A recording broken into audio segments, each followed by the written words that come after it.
muito bem-vindos ao webinar Otimização Fiscal 2023, as principais oportunidades para a sua empresa.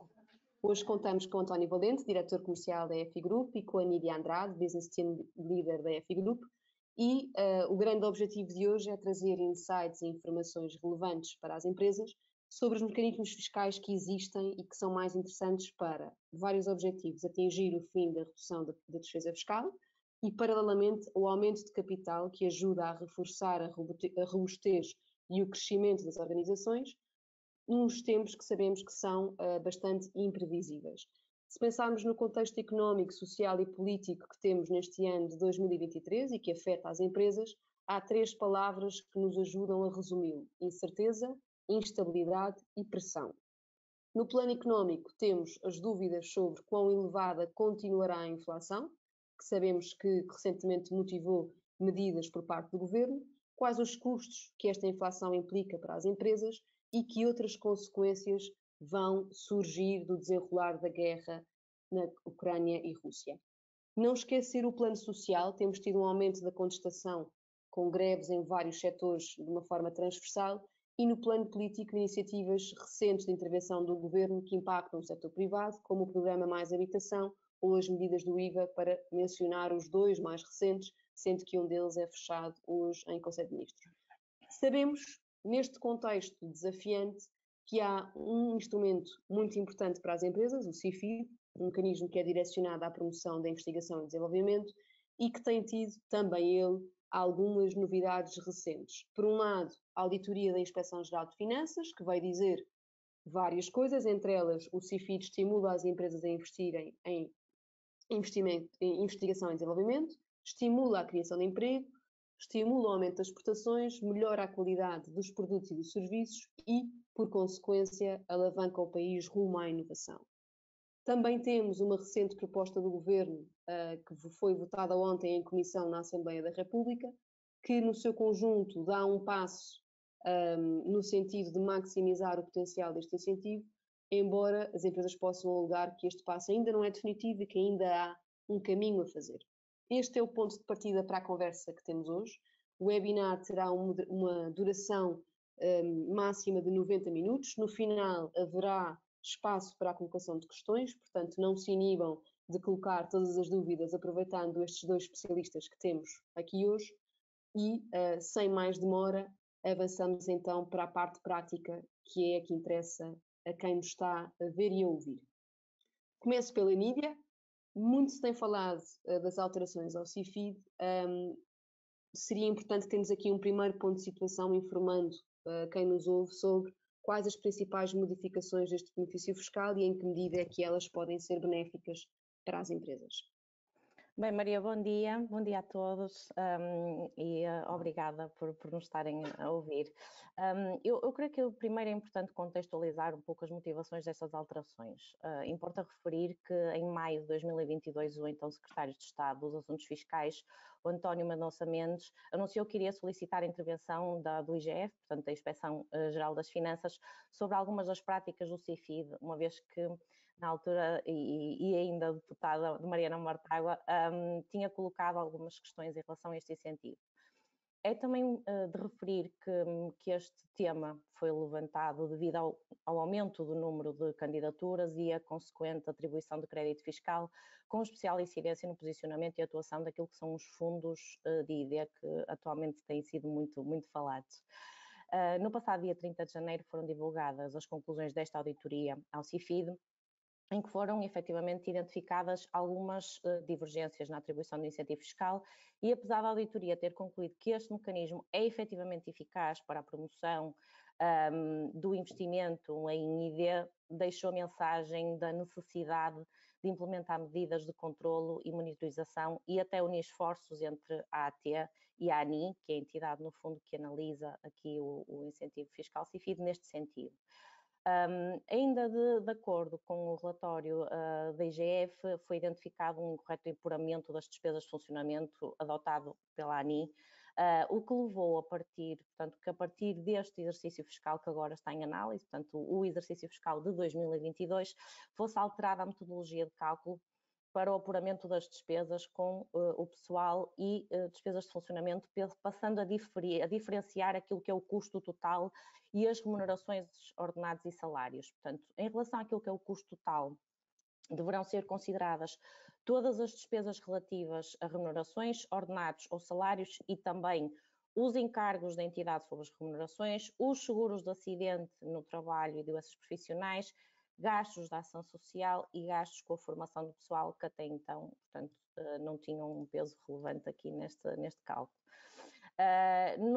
Relativamente àquilo que são a rúbrica específica de remunerações, ordenados e salários, deve ser considerado, além dos ordenados e salários, as gratificações, as comissões, participações, subsídios ou prémios, senhas de presença e outras remunerações acessórias que de alguma forma possam ser até periódicas, fixas ou variáveis, portanto não há aqui propriamente uma distinção, de natureza contratual ou não, mas também os abonos para falhas, as ajudas de custo e os valores que, portanto, os funcionários possam de alguma forma oferir pela utilização da viatura própria ao serviço da entidade patronal, as verbas que, portanto, as despesas para deslocações, viagens ou representação, e as importâncias também que sejam a título de indemnização pela mudança de local de trabalho. É importante também deixar aqui claro que esta distinção, portanto, vai ter aqui um impacto forte naquilo que é as despesas de funcionamento, porque são elegíveis até ao máximo 55% das despesas com o pessoal com nível igual ou superior a 4, contabilizadas a título de remunerações, ordenados e salários, e como tal a base de incidência destas será diferente dos anos anteriores. Postas estas despesas, portanto, estas diferenças nestas despesas, é importante que, portanto, todas estas alterações que são positivas, ok? Portanto, são pontos que é importante reforçar que são positivos, porque olhamos de uma forma mais global para aquilo que é o posicionamento de cada funcionário nas atividades de ID da empresa, e todo o peso que contempla não apenas o ordenado base, mas tudo aquilo que respeita aquilo que são as remunerações e os ordenados destas pessoas, mas também dizer às empresas que este ano, portanto, que estamos agora com a candidatura até 31 de maio para o CIFID, com referência a 2022 e, portanto, estas alterações vão ser já implementadas. É importante que todos olhem para esta, sem restrição, que olhem para o CIFID. O CIFID é um mecanismo extremamente interessante, é abrangente, e de alguma forma também pode ser um pouco limitador, porque é possível, no fundo, olharmos para aquilo que é o ID de uma forma mais abrangente e pouco castradora, como nós costumamos dizer. E no fundo é isto. Está bem, Maria? Obrigada, Anília. 2 meses não é assim tanto tempo, portanto, esta lista que a Anília acabou de deixar aqui, acredito que possa suscitar algumas dúvidas a quem nos ouve. Portanto, não se inibam de colocar questões que possamos esclarecer melhor no final. Mas, além daquilo que já existe no CIFID, há um potencial que pode ainda ser explorado. A FIGroup tem sido particularmente ativa na sugestão de melhorias sobre este benefício fiscal. António, quer falar-nos um pouco sobre elas? Sim, olá Maria, olá Nídia, olá quem nos está a ouvir, é um prazer estar aqui. Bem, Maria, efetivamente nos últimos meses tem sido pública a discussão em torno do CIFID. Infelizmente, talvez pelos piores motivos, eu diria talvez uma perseguição ideológica mais à esquerda, no âmbito daquilo que é um excelente instrumento fiscal e que esse mesmo instrumento fiscal já foi consagrado no âmbito de todos os estudos que foram vistos, que é um multiplicador económico pelo princípio da adicionalidade. Portanto, basta ver o estudo que foi feito, salvo erro, em 2018, basta ver esta mesma recente, este mesmo estudo recente já foi feito pelo IGF, que a Nídia teve a oportunidade de falar. Portanto, acho que é consensual por todos os técnicos que o CIFID é talvez o benefício fiscal por excelência em Portugal, assim como é também noutros mesmos países, está bem? E é nesse sentido que, naturalmente, sendo um regime que é essencial para o nosso tecido empresarial, em matéria, naturalmente, de investigação, desenvolvimento e inovação. É, portanto, eu diria, uma oportunidade a não perder. seja pelos seus potenciais efeitos a nível de curto e longo prazo, mais do ponto de vista técnico, porque estamos a falar de uma natureza mais técnica a nível de temas como investigação e desenvolvimento, seja naturalmente, e não podemos esquecer, a questão do ponto de vista fiscal no âmbito da captação de investimento direto estrangeiro. Faço inúmeras reuniões com entidades externas que uma das duas primeiras perguntas que nos colocam é que tipo de apoios é que existem para colocar o meu investimento em Portugal, em detrimento de Espanha, Alemanha, Itália, e nesse sentido estes instrumentos tornam-se essenciais a quando há análise da localização do investimento. Relativamente às medidas que em breve momento serão publicadas e que serão votadas na Assembleia, há algumas que temos conhecimento que são positivas. E esta é pública, já veio nos meios de comunicação, nomeadamente a extensão do reporte fiscal para 12 anos.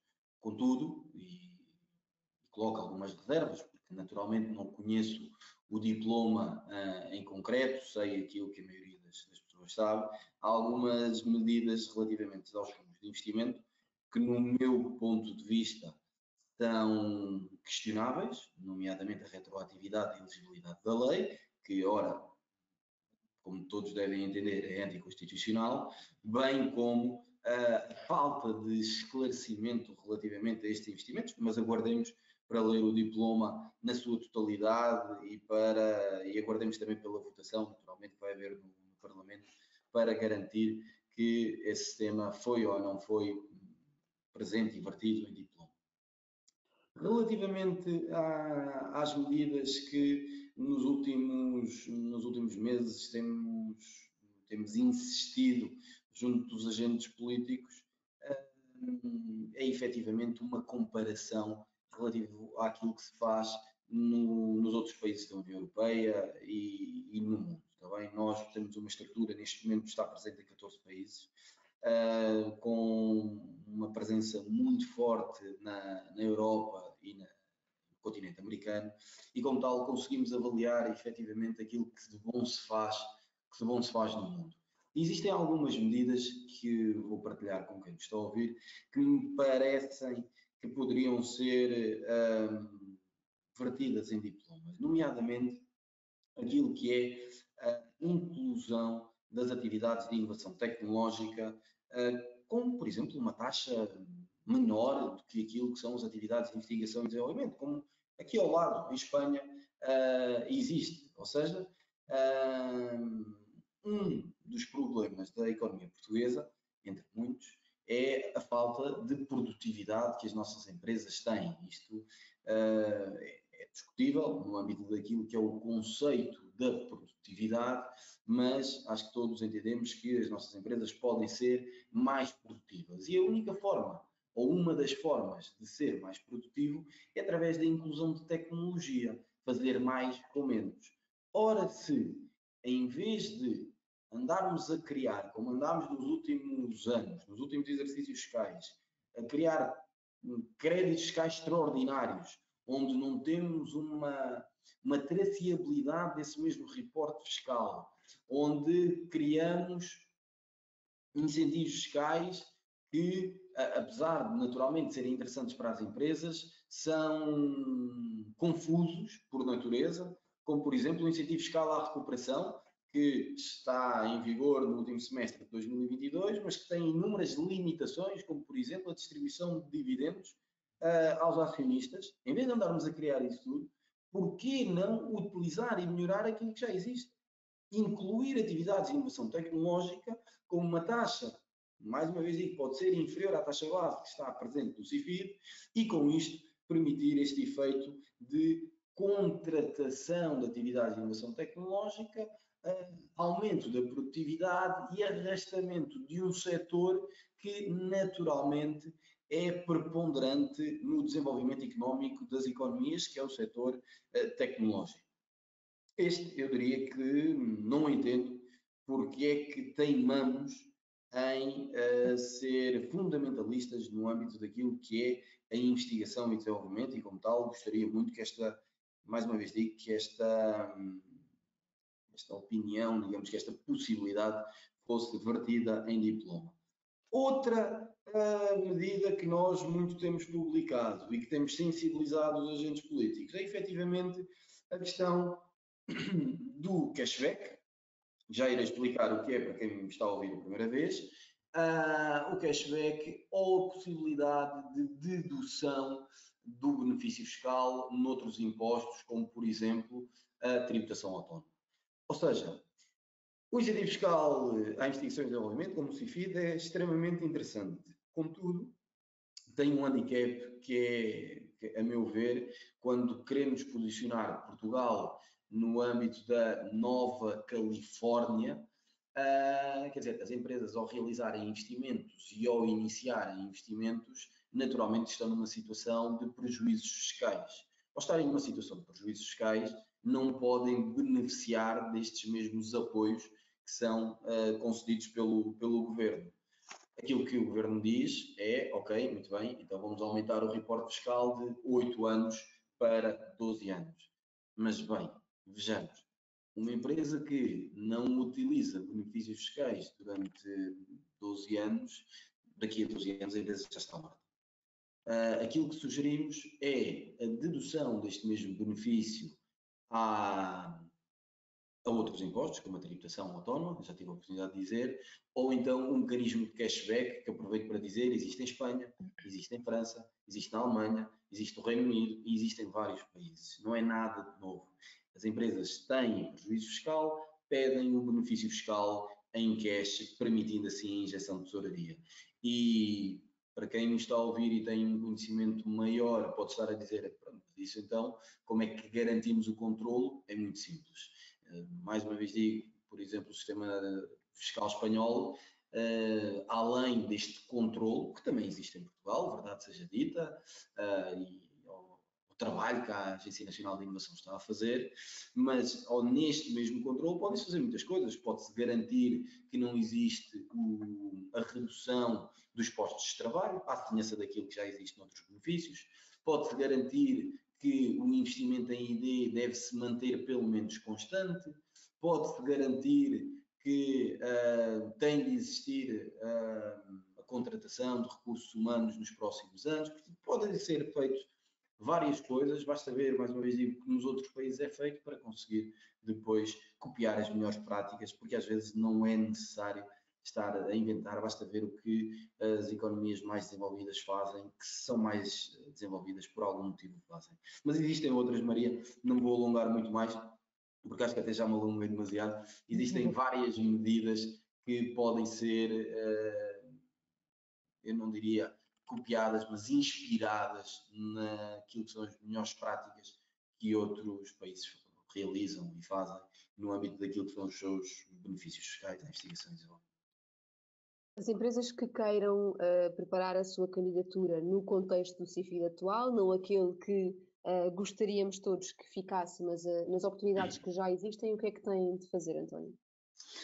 Ou seja, essa é uma excelente questão. Como sabe bem, o CIFID tem o deadline de submissão até 31 de maio. Convido as empresas a avaliar e entrar em contacto connosco nesse mesmo sentido. Nós recentemente desenvolvemos, inclusive para esta candidatura ser mais user-friendly, desenvolvemos uma plataforma 100% digital que permite naturalmente às empresas essa mesma utilização e esse mesmo controlo, seja das despesas, seja da gestão da inovação, seja avaliar o seu histórico. Esta ferramenta permite a gestão todo o ano, ou seja, não é como a ferramenta da ANI que abre e fecha ali num determinado momento. A nossa ferramenta também fala com a ferramenta da ANI, portanto é possível fazer a submissão na candidatura através da nossa, que depois fala com a da ANI, e aquilo que sugiro é entrem em contacto connosco, não deixem passar este momento, sobretudo quando o custo de capital é cada vez maior. Neste momento, há uns anos atrás, as taxas de juros eram negativas, o dinheiro era relativamente barato. Neste momento estamos a assistir a uma inflação galopante, como tu, Maria, disseste muito bem. Estamos a assistir a um incremento da taxa de juros que é maior incremento em termos de período, mais rápido incremento na história. Nunca tinha sido tão alto. Passámos de taxas negativas para uma taxa superior a 3% da Euribor em pouco menos de um ano e, portanto, utilizem estes apoios para capitalizar as empresas, para beneficiarem aquilo que efetivamente já têm, porque as empresas têm, existem inúmeros projetos nas nossas empresas, fazem-se coisas fantásticas por Portugal fora, ao nível mundial, ao melhor daquilo que é mundial, e prova disso é o excelente exemplo da OutSystems, o excelente exemplo da Farfetch, o excelente exemplo da Fitsai, da Talcrest, inúmeras empresas que tiveram o carimbo de unicórnios. Portanto, nós, nesse ponto de vista, estamos no pelotão da frente. Agora, por vezes, seja por nos enrolarmos nas nossas tarefas do dia a dia, deixamos estes pontos tão importantes como a otimização fiscal e a utilização desta liquidez para depois, seja para reinvestir na parte do ID, seja para reinvestir na parte das vendas, do marketing, na produção, no que quer que seja. Eu gostaria mesmo de convidar todos que nos estão a ouvir a não perder esta hipótese e a olharem para aquilo que é a sua modelo 22 e otimizarem do ponto de vista fiscal através do CIFID e de outros benefícios fiscais que existem, ao abrigo do Estatuto dos Benefícios Fiscais e do Código Fiscal do Investimento, porque se perderem podem literalmente, e eu utilizo esta expressão muitas vezes, é sensacionalista, eu sei, mas podem literalmente estar a deitar dinheiro pela janela fora.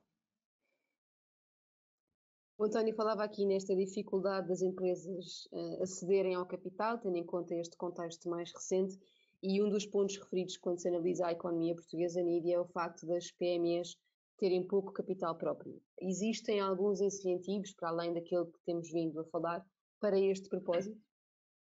Sim, Maria, efetivamente todos nós sabemos, e não é novidade para ninguém, não é, que o nosso tecido empresarial é maioritariamente de PMEs e que todas elas sofrem com estas questões que o António mencionou, seja o aumento do preço da energia, seja a questão das taxas de juros, seja o aumento das matérias, o aumento do preço das matérias-primas e, portanto, há que olhar com especial incidência para as PMEs, porque são elas, no fundo, também que levam o barco adiante, não é?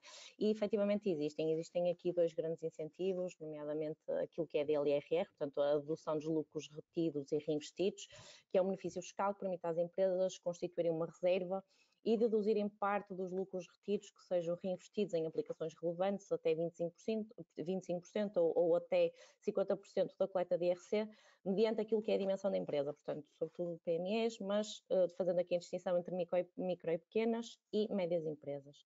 Depois temos aquilo que é o RCCS, portanto, a remuneração convencional do capital social, que é nem mais nem menos que um benefício fiscal que está previsto em termos daquilo que é o EBF, o Estatuto dos Benefícios Fiscais, no artigo 41A, portanto, e trata-se de um benefício fiscal que incentiva o aumento dos capitais sociais, permitindo deduzir ao lucro tributável, portanto, 7% daquilo que é o aumento do montante do capital durante um período de 6 anos, portanto, 5 anos, mais 5 anos, portanto, o ano presente mais os 5 seguintes. E efetivamente há aqui uma especial incidência nestes dois incentivos, porque será a partir do último ano que vamos poder usufruir destes incentivos, portanto, uma vez que estão em vigor para 2022, para 2023 prevê-se aqui, portanto, novos incentivos, havendo aqui uma espécie de uma fusão entre estes os dois, e fomos também, em tempos, tivemos aquilo que era o CLE, que vai agora, no fundo, ser reinstaurado aqui de uma forma bastante similar. Portanto, a partir do dia 1 de janeiro deste ano, portanto, 2023, surgirão aqui, então, o incentivo à capitalização às empresas e o incentivo à valorização salarial, que acredito que depois possamos falar num outro fórum. Dizer que também que em tempos o CLE foi um incentivo muito, muito apetecível conhecido e muito utilizado pelas empresas, portanto, valorizava sobretudo aquelas empresas que contratassem pessoas, mediante aqui, obviamente, algumas condições, mas que também poderá ser um mecanismo bastante interessante para as empresas, uma vez que temos aqui uma taxa de desemprego bastante acentuada e poderá ser um bom mecanismo para incentivar as empresas a contratar. Obrigada. António, tem-se falado também recentemente publicamente sobre o Patent Box. É conhecida a falta de empresas que aderem a este benefício fiscal. Qual é que é a sua opinião sobre este tema, sendo que recentemente foram divulgados vários pedidos de informação vinculativa num sentido contrário àquele que é o entendimento do mercado, chamemos assim?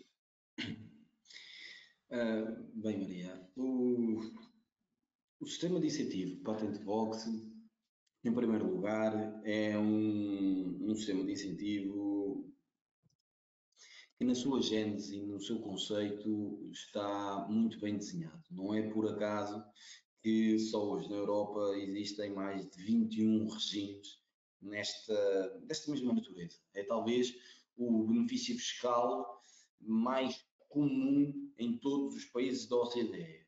Ok? Portanto, ele é fantástico. Ele assumiu relevância com a emergência da economia no âmbito do valor acrescentado tecnológico, aquilo que há pouco dizia das empresas tecnológicas. Portanto, com este crescimento, com esta preponderância desse tipo de empresas na economia mundial, o que os governos entenderam foi, bem, vamos criar um benefício fiscal que de algum modo consiga atrair estas empresas e aumentar a presença das mesmas.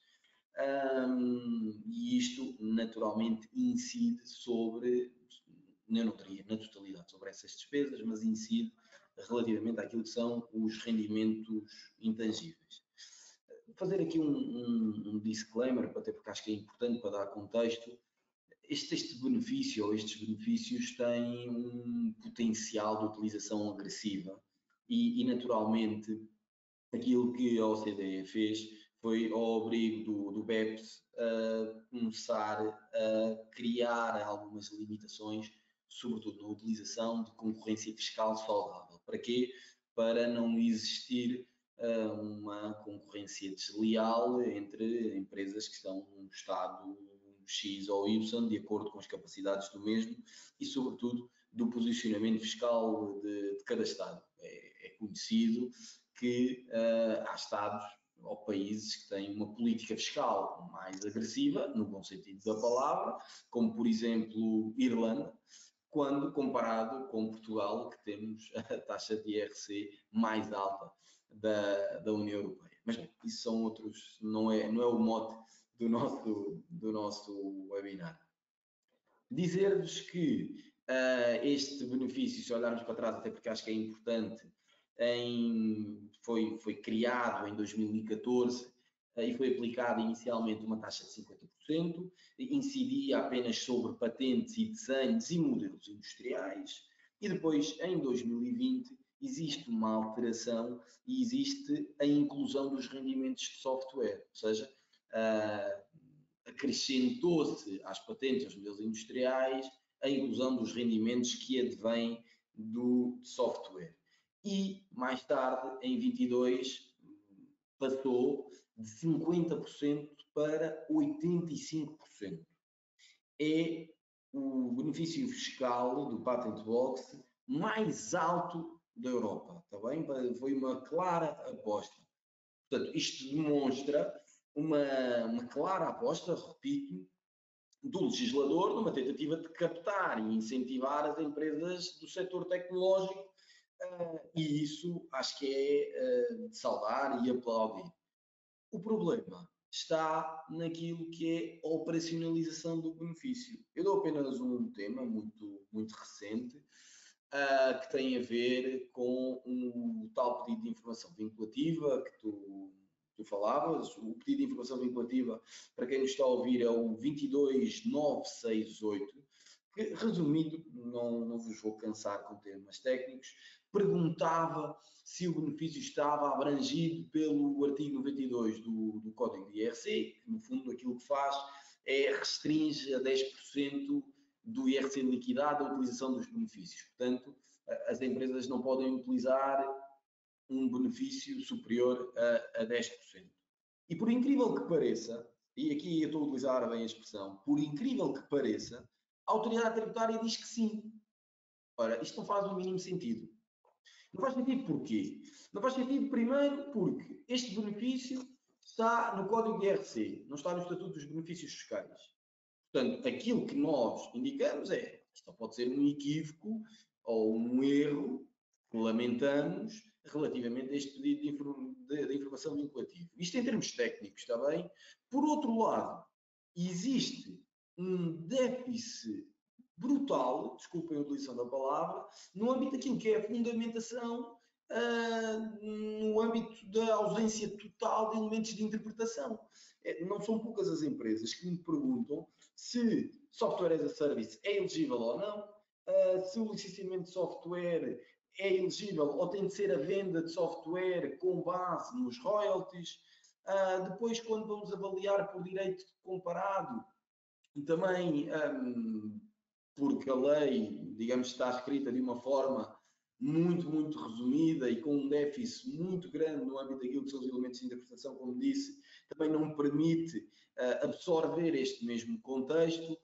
E como tal, eu acho que esta é a única razão para as empresas não conseguirem ter segurança, porque naturalmente aqui, como não existe nenhuma entidade a avaliar como o CIFID, as empresas têm essa responsabilidade, portanto o sujeito passivo tem a responsabilidade do direito do usufruto do benefício de acordo com o dossiê de reporte fiscal, e as empresas não têm segurança para utilizar este mesmo benefício. E isto é grave. É grave porquê? Porque quando os atores económicos não têm segurança fiscal para utilizar benefícios que o legislador, no âmbito da captação de investimento, quis realizar, então aquilo que o legislador teve a fazer foi uma perda de tempo. Para que aumentar de 50 para 85? Para que a inclusão dos direitos de software se não esclarece? E este é um grave problema na maioria dos benefícios fiscais, inclusive no estudo que eu há pouco referi, de 2018, vem e referencia isto. Já passaram 5 anos desde esse mesmo estudo e, portanto, respondendo à tua questão, aquilo que eu entendo e aquilo que é a minha opinião é que efetivamente as empresas não estão seguras, mas nem tudo são más notícias. Contactem-nos, porque efetivamente nós temos essa mesma metodologia e temos uma sorte muito grande. Qual é a sorte? A sorte é que, lá está, pelo direito comparado, nós sabemos aquilo que aconteceu em Espanha, aquilo que aconteceu em França, aquilo que acontece, por exemplo, na Bélgica, na Holanda, e estamos à frente, inclusive, da nossa autoridade tributária, porque estes problemas já aconteceram noutros países e, como tal, naturalmente poderemos ir por aí, porque, como disse, é quase, embora isto em termos técnicos, perdoem-me as pessoas mais técnicas que estão a ouvir, é um erro fundamental, mas é quase um direito que é europeu, é um benefício fiscal que é quase que europeu e conseguimos, por direito comparado, mais uma vez, tirar muitas conclusões na eventualidade de existirem falhas no entendimento do aproveitamento do benefício. Obrigada, António. Fica aqui a ideia deste potencial em stand-by que é preciso esclarecer e enfrentar. Recordo que quem quiser colocar questões, por favor, façam para no fim tentarmos responder às vossas dúvidas. Míria, além da questão dos incentivos, tem sido uma das mensagens do poder político a questão das oportunidades para as empresas em termos de fundos. Uma vez que nos aproximamos dos primeiros avisos de Portugal 2030, a minha questão é se as empresas podem maximizar em duas frentes, ou seja, acumularem benefícios fiscais com incentivos financeiros. Sim, Maria, é um facto, e concordando com aquilo que a Maria estava aqui a dizer, estamos a aproximar, já nos estamos a aproximar há alguns tempos, não é? E, portanto, também estamos aqui a aguardar novidades. Hoje é dia 30 de março, portanto, até ao final deste mês, à partida, teremos novidades, e como normalmente as novidades vêm à sexta, amanhã de certeza que será um bom dia. Efetivamente, na sexta-feira passada, o Pedro Cilínio, o secretário de Estado da Economia, anunciou que o Inovação Produtiva estará para breve, e, portanto, terá 4 fases e um valor em termos de dotação global de cerca de 400 milhões de euros. Também disse que serão bastante incisivos naquilo que será, portanto, a seleção das candidaturas, vamos chamar assim. Portanto, vão haver objetivos bastante específicos, nada que não existisse até agora, não é? Portanto, sempre objetivos muito específicos, mas, portanto, vamos olhar para aquilo que são as novas diretivas comunitárias e, portanto, os novos objetivos, nomeadamente aquilo que é a circularidade, a economia verde, portanto, tudo aquilo que no fundo permita também trazer e acrescentar algum valor àquilo que são os produtos nacionais, até a nível de tecnologia e disrupção. Estamos a aguardar novidades. O Inovação Produtiva normalmente é direcionado para aquilo que, portanto, para as empresas que tenham como objetivo adquirir máquinas e equipamentos em estado novo, realizar obras, e em lado nenhum, apesar de haver muitas empresas que assim o pensem, não há uma restrição entre a utilização daquilo que possa ser a inovação produtiva ou outros incentivos financeiros com a utilização dos incentivos fiscais. Okay? Portanto, existe sim aqui a possibilidade, nomeadamente até da utilização conjunta do RFAI, que é o Regime Fiscal de Apoio ao Investimento, portanto que é direcionado sobretudo para empresas com cais produtivos. É importante fazer esta referência porque dentro daquilo que possa ser o espectro dos cais produtivos podem haver aqui algumas limitações, mas nós também, enquanto consultora especializada nesta matéria, estamos aqui também para aconselhar e direcionar as empresas nesse sentido. E o RFAI, no fundo, o que é que faz? Recupera 25% daquilo que são os investimentos em ativos fixos tangíveis afetos à exploração da empresa, ok? Ainda é possível também olharmos para o incentivo fiscal que foi extraordinário e que o António mencionou ainda há pouco, que é o IFR, o Incentivo Fiscal à Recuperação. É um incentivo fiscal bastante abrangente no que respeita àquilo que é a atividade da empresa, ou seja, não tem propriamente limitação de CAI, e que permite às empresas, portanto, recuperar uma parte dos investimentos relevantes realizados na segunda metade de 2022, portanto, realizados entre 1 de julho de 2022 e 31 de dezembro de 2022, e que possa ser deduzido até 70% da coleta de IRC. Pode ser utilizado, eu não disse do RFAI, mas o RFAI tem uma utilização de 10 anos, o IFR tem uma utilização de 6 anos, e tem esta obrigatoriedade que o RFAI não tem, e que é importante dizer, e nós aquilo que temos assistido quando falamos com as empresas relativamente a este incentivo, é que estes 2 pontos que eu vou mencionar a seguir têm sido bastante limitativos na utilização do incentivo, nomeadamente o que o António disse anteriormente, que é a não cessar postos de trabalho, portanto, pela modalidade de extinção de postos de trabalho ou despedimento coletivo, nem distribuir dividendos no fundo num período de 3 anos. Isto, obviamente, ninguém sabe o dia da manhã, não é?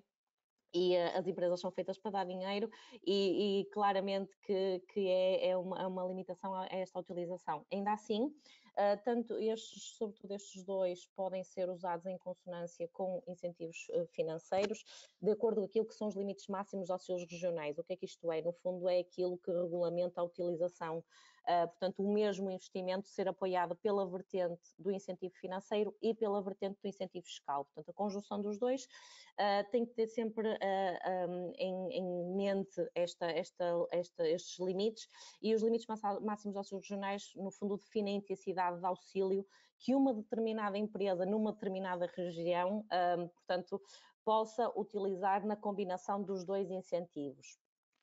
Este valor ou esta percentagem varia mediante a dimensão da empresa, mediante a localização, e no fundo este conceito foi instaurado para ter em conta os diferentes níveis de desenvolvimento de cada região e daí, pronto, existirem diferentes apoios. Eu reforço e não posso deixar de o fazer, há muitas empresas que têm ativamente, portanto, a decorrer, portanto, inovações produtivas e não fazem de todo outros incentivos fiscais associados aos mesmos investimentos. Por favor, olhem bem para isto, os incentivos fiscais estão aqui disponíveis para serem utilizados e tratam-se, no fundo, de recuperar valor que vocês em vez de, no fundo, entregarem ao Estado, podem reter na vossa empresa e utilizar para outros fins. Muito obrigada. Já temos aqui algumas questões, mas vamos ainda aqui a um desafio final aos 2 oradores que temos hoje. Pela experiência, não vos exigindo nenhuma bola de cristal, mas pela experiência que têm no contacto direto com as empresas e com as PMEs, que sabemos que são o grande tecido empresarial de Portugal, face ao contexto macroeconómico que falávamos no início, com que começámos esta conversa, mas também estes últimos desenvolvimentos da possibilidade de uma crise financeira, tendo em conta o que aconteceu no crédito suíço, o que é que perspectivam em termos da economia portuguesa para este ano de 2023? Bem, começo eu, Maria. A minha bola de cristal está desligada já há alguns tempos, não é? Portanto, não consigo olhar bem para ela e prever nada em concreto, mas é importante dizer que, efetivamente, toda esta crise afeta sobretudo o bolso das pessoas e quando começa aí, no fundo, todo o ciclo económico acaba por ser afetado consequentemente. Ou seja, nós estamos a falar que tem vindo a existir um aumento muito acentuado daquilo que é o preço do cabaz alimentar e, portanto, tem que haver uma explicação lógica para isto, não é? Se eu vou ao supermercado e compro uma alface cujo o preço por quilo é 2,30 € e vou ali à senhora que tem um campo e compro-lhe a 30 cêntimos o quilo, então estes 2 € de diferença têm que vir de algum lado e isto tem sido efetivamente bastante impactante. Isto combinado, obviamente, com o aumento do preço da energia, que tem vindo a revolucionar toda a forma como as empresas e até os particulares têm olhado para esta questão, que de uma guerra que veio basicamente sem ninguém esperar após uma pandemia, não é? Portanto, já nos chegou tudo aquilo que nós passamos com o Covid e que foi sobretudo 2020, foi um ano um ano estagnado, um ano muito difícil para todos nós. De repente, pronto, esta questão da guerra também veio mudar bastante. Eu creio que, portanto, nós vamos passar por anos desafiantes, para não dizer propriamente anos difíceis, mas serão anos claramente desafiantes. Eu penso que aqui, reforçando aqui o papel das empresas, e por aquilo que também falamos muito com os nossos clientes, as empresas estão a procurar reinventarem-se, direcionarem-se por outras áreas, até pela vertente energética. Nós sabemos que existe aqui, no fundo, uma diretiva bastante acentuada, diria assim, para as novas formas de abastecimento, nomeadamente aquilo que é o hidrogênio verde, e existem apoios para isso. E apesar de ser investimento que as empresas têm que fazer no médio prazo, com certeza vão colher os frutos desse investimento. E eu creio que as empresas vão ter que ser bastante resilientes. Eu faço aqui o paralelismo com o grande tema deste webinar, são os benefícios fiscais. Há muitas empresas que são bastante céticas na sua utilização, mas se os incentivos fiscais existem, são para as empresas usarem, e eu ainda há pouco disse isto, e muitas vezes é isto que permite ter aqui alguma folga e algum poder de investimento por parte das empresas. Portanto, em jeito, no fundo, aqui de uma conclusão bastante simples e de tudo aquilo que eu disse até agora, 2023 e provavelmente 2024 vão ser anos desafiantes e vão ser anos em que as empresas vão ter que provar a resiliência e a capacidade de se reinventar. Sim, quer dizer, 2023, de acordo com a indicação do Banco de Portugal, a economia portuguesa irá crescer, números redondos, entre 1,5% e 1,8%. E a inflação andará à volta dos 5%. Vamos aguardar como é que o ano termina. E pegando nas palavras da Nídia, existem inúmeros desafios e desafios são oportunidades. Eu acho que Portugal tem excelentes empresários, tem excelentes empresas, tem excelentes gestores. Contudo, às vezes, como naturalmente temos capacidade limitada, deixa-se passar determinadas oportunidades. E esta oportunidade que a Nídia referiu, eu acho que é importantíssima e gostaria de destacar. Com o incremento do preço da energia no passado, agora as coisas mais ou menos já voltaram ao normal, existiram vários apoios, nomeadamente no apoio à gás, que era possível esse mesmo apoio. Se bem que, a verdade também seja dita, existiam ali determinadas limitações que impediam a utilização desse incentivo.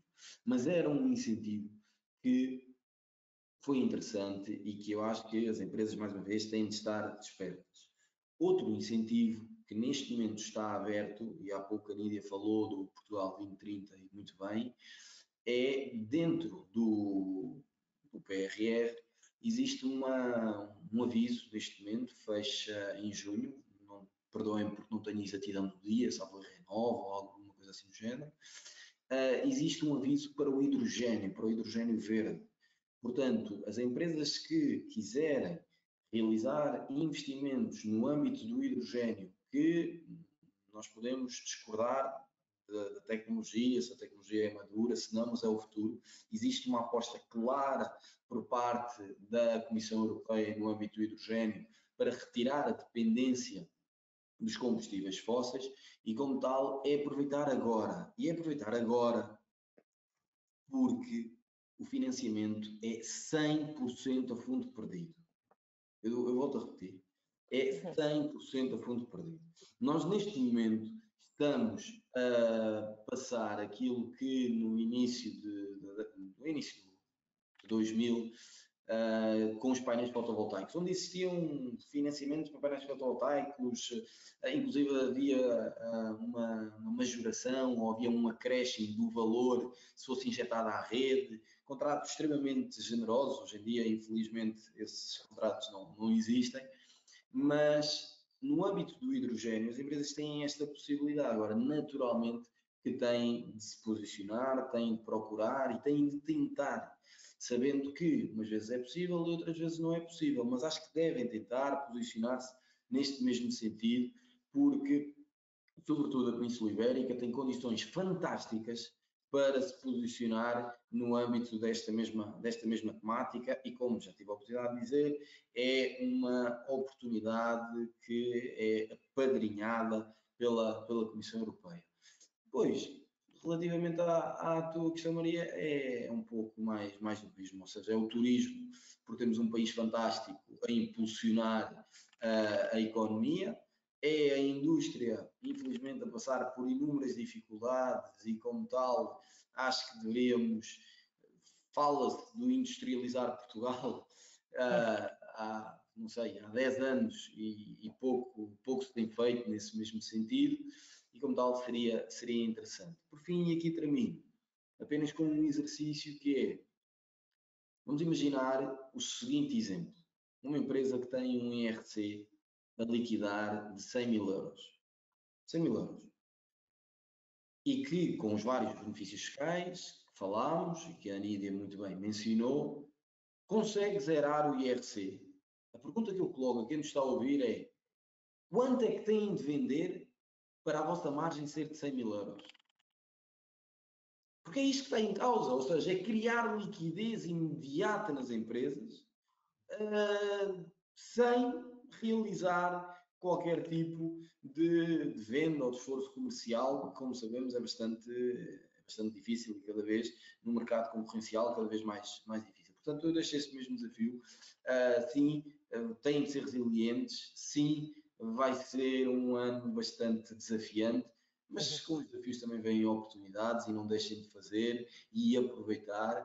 E, por favor, temos ainda sensivelmente 10 minutos, 15 minutos, façam todas as perguntas que entenderem, porque estamos aqui para ajudar as empresas e para poder sair destes momentos um pouco mais turbulentos. Obrigada.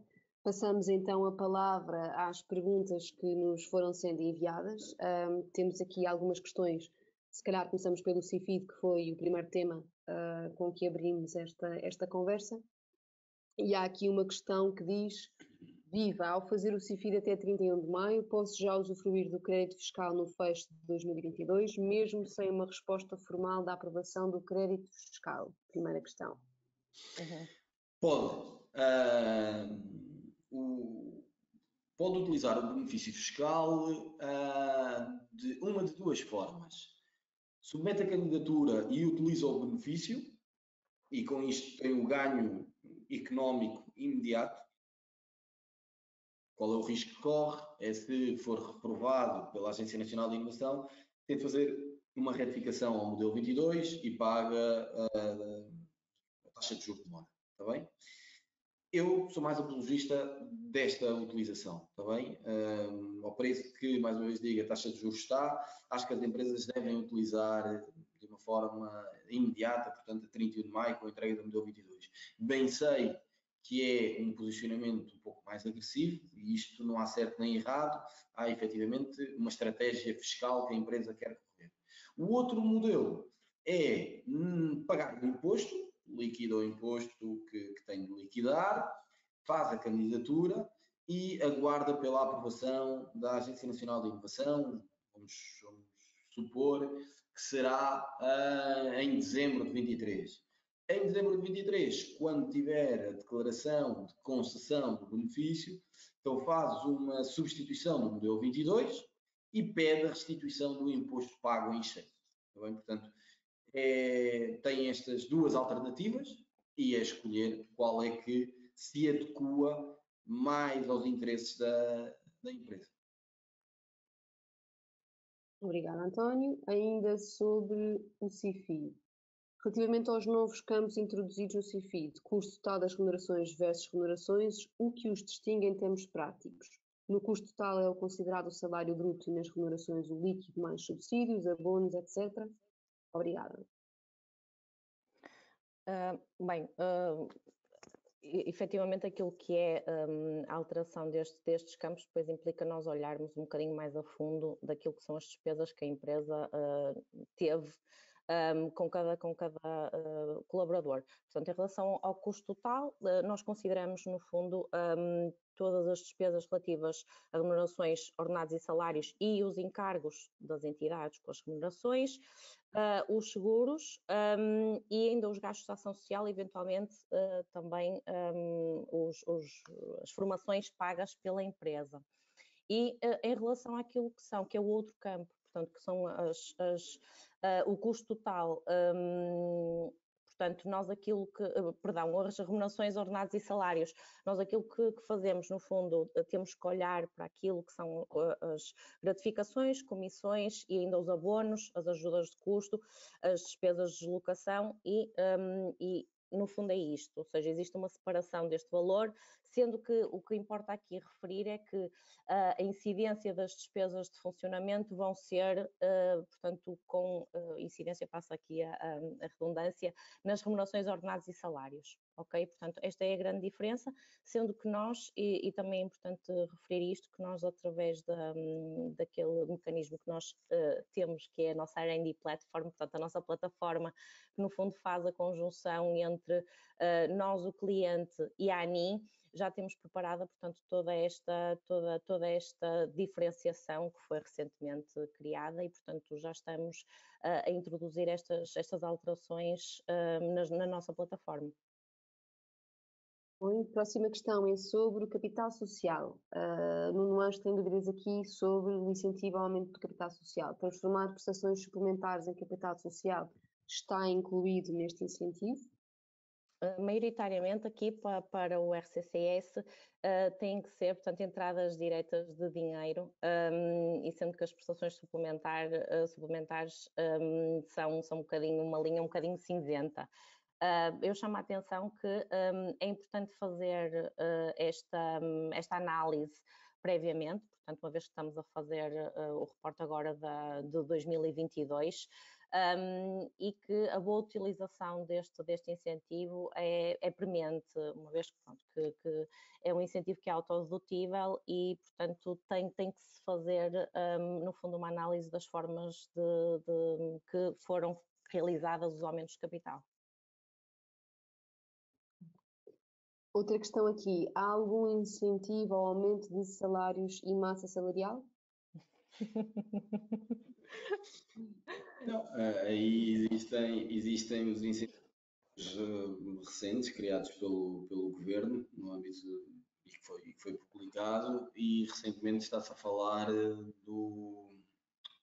de um benefício fiscal no âmbito daquilo que são a dedução de salários acima dos 1.350 ou algo assim do género, está bem? Este diploma ainda não está aprovado, isso é o que se fala, e sobretudo, e as coisas acabam por ser um pouco irónicas, porque foi uma imposição em 2018 do Bloco de Esquerda em terminar com o benefício da criação líquida de emprego, portanto o 19A, portanto dos benefícios fiscais, e agora estão a falar que se deve criar benefícios ao emprego.